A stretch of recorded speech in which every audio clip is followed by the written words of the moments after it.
So, what has number got to do with it? In a world where it seems like the multitude are following the wrongest things, and it looks as if the people who know the right things and who have the right values and are practicing the right things seem to not match up in the numbers of the people who are following the wrong things. Maybe, for instance, those who believe in indecent dressing are more than those who believe in dressing decently. And then those who believe in getting married without saying with your partner are, yes, getting are less than those who actually believe that you should be committing fornication before you get married. It's a very valid question to ask, and even anybody that has the zeal of the Lord should have asked this question. So, what can I do to make sure that I multiply the number? One of the things that is very important to a person who is truly seeking God's kingdom is for you to, first of all, the first thing you need to lay down is you need to lay down your ambitions for God's purpose and vision. Trust me, everybody who at least wants a decent life, who has been birthed out of Africa, and to be very specific, Nigeria, we all have the tendency to be ambitious for different things, for different reasons, a lot of times out of the wrong motive. So there's nothing wrong with wanting to ambitiously gather a certain number of people. But one of the important things, again, our master is Jesus. I know you've got all of these examples in your everyday life that you see, but you don't know about. But I'm not going to be talking about examples of people's life that we don't even know the story behind their sin. I'm not talking about what they shared on YouTube. I mean, the story, their backstory daily when they wake up. What is their life like? It is always important that you are always doing your comparison, and your benchmark and example should be Jesus, whose life you see. Again, the first installment of this, we spoke about how Jesus did what the Father wanted, and then every other thing was added onto him. So if you're desirous of numbers, like, hey, God, I want more people to know this. This is your work. We shouldn't be struggling. People who have the wrong ideology shouldn't be the ones schooling us. The first part again is to submit it to God. Whew, I wish I can just go through different story times, but not in this video. Submit that desire to God so that it is not out of His purpose. There was a particular time, or there are examples that we've seen where maybe an apostle will be ambitious to want to go to a particular region and will be constrained. I think we see that in one example, one particular example in the Bible when an apostle thought that, hey, I'm going to go to this area, and it was actually restricted that, oh, this is not time for this particular area. And even we've got examples of more contemporary examples of people who wanted to go to certain areas and country. I know that Bishop Oyedepo has shared this example. I hope it's the one. If it's not the one, anyways, I know that a pastor, but I believe is the one. I shared an example of how he wanted to, he traveled and wanted to go, saw the need for Christ in that country. I was just like, okay, so let's just start this. Let's start I think it was Bishop David W.O.N.D.I.V.A that was sharing this. Oh, let's do, so this is how we're doing it. We're starting the Bible study curriculum. And God just told them someone else has been sent to that territory. That territory is not for you. So naturally, won't you think, duh, like, hello, I have the resources, God, you've given me the resources, give me the everything, let me just jump there. But you have to continue to be led by God. If not, and that's what you're seeing happen in ministry, you're going to start doing your own thing, then you'll be pulling God along. It happens sometimes, not even just in ministry, other aspects as well. So the number of people, we're talking about number of people and the concern for the number of people. I'll say continue to do what it is God has asked you to do. Continue to be aligned. Continue to ask Him. If you have a desire, ask Him. Just like we learned from the David Abiyo's example. It was David Abiyo sharing this example, I think, regarding Bishop. So you want to ask him, then you also want to do your work excellently and put it out there so that your tribe can also be drawn in. What I want to say is there's nothing wrong with wanting more numbers. Whether you don't have to be a speaker, if you've been following this impact series, you know that we're not talking about speaking, teaching, coaching, or content creation. Whether you are a nurse, you are a security personnel, you are a person who works in the force, you are a swimming instructor, you are a singer, whoever it is that you are, whether your work is out there on the media or it is not, you have got to find ways to reach more people, to reach more people so that they can be impacted by your work. And we already have such tools like advertising and all of these social media tools that are available. So in terms of expanding our numbers, do your part and be aligned with God and which is leading. Also go ahead to do your best that you can with advertising.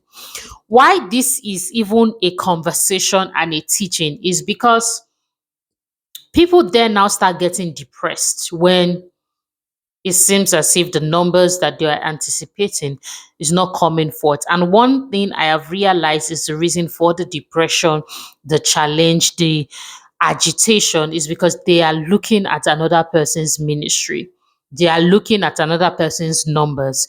They are looking at another person's progress. You don't know the responsibility that God has placed on that person to be able to give that person that's that's crowd. In that sense, you don't know the responsibility that comes with it. And in case you don't know, breaking news, anybody that has crowd is going to be highly accountable to God. Because we just think that these things is just, you think you think this is just like a joke. We're just playing, yeah, whatever it is, let's just have the crowd and feel good. This is not a joke. We're talking about lives. You say you want 1 million lives, get ready to be accountable for the 1 million sized life that you have asked God for. And so when you finally get it, what kind of leader are you going to be? What kind of example are you going to be portraying? What is your attitude and character going to be like? Those are some of the things I would advise that you start working on rather than chasing after fame. The worst part of it is a lot of times people think that they are ready for certain things. They truly are not. Because God is the one who sees, is having mercy on you because He knows that if He hands over this thing that you're desperately crying for, you cannot handle it. Whew. I'm just thinking, which other way can I just trust that the Spirit of God would pass across this message because it is the message that He wants me to pass across in this season because of the burden that people are having for feeling like they are not contributing meaningfully to the society because they are not popularly known or popularly applauded. So the desire and the zeal for numbers is not bad. But just like God was telling Pastor Sam Adeyemi, who has also shared the story many times, when he desperately wanted church growth, God asked him, "Why do you want the church growth?" And God put it to him, you want the church growth for yourself. You don't want the church growth because of the people. You want the church growth because the church growth and the more people are going to make you more comfortable. Maybe comfortable financially. Maybe you feel like, yeah, I'm achieving something good, and so on and so on and so forth. So God confronted him regarding that. And then in his story and his words, he turned the attention for wanting growth from himself to the people. So a lot of times, the reason why some of you have not even experienced the growth that you desire is because the growth and the numbers that you are seeking is still all about you. So that they'll go to your page and be like, yeah, 100 and something K followers, or ooh, nice, millions of people, or oh, great, look at the way the crowd closed out. The crowd closed out this hall.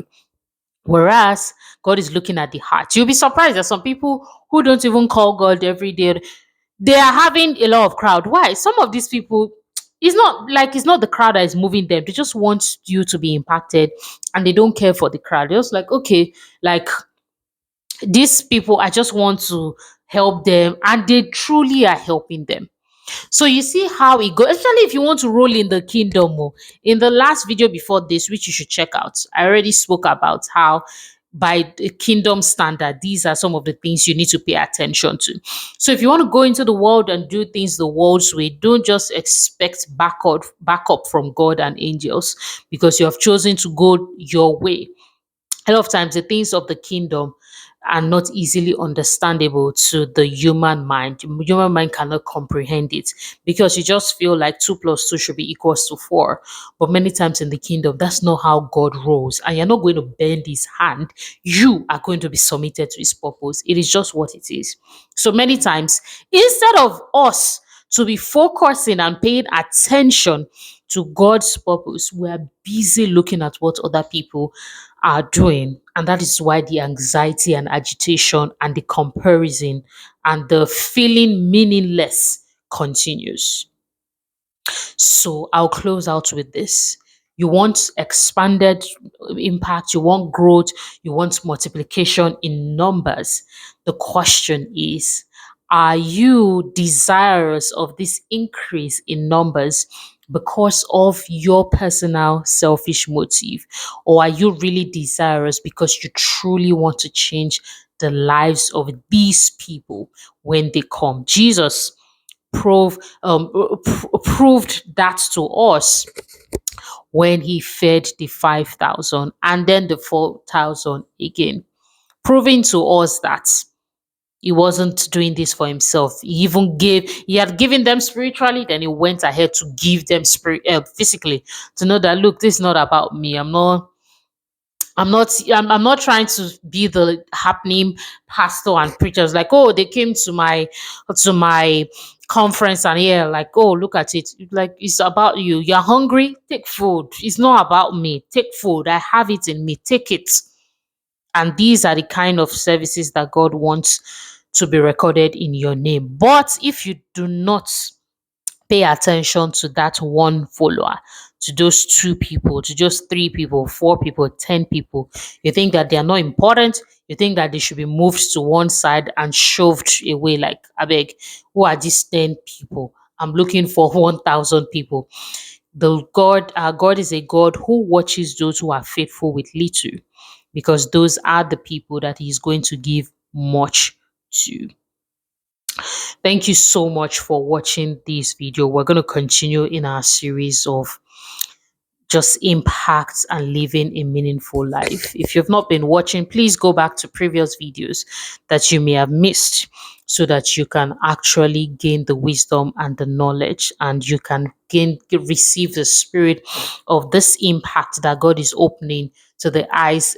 God is opening his children up to, so that we can be rightfully aligned. I'm Sadnyo Nkechi Manularade, and I'm the visionary lead and founder of Wondiva Global Community. Welcome and thank you for watching. Do well to subscribe, share your comments, like the video as well. To be a part of our community on the inside, our growth community on the inside, send a WhatsApp message to 0808 777 6755, and then we'll just take you through what you need to be a member for free. Thank you for watching.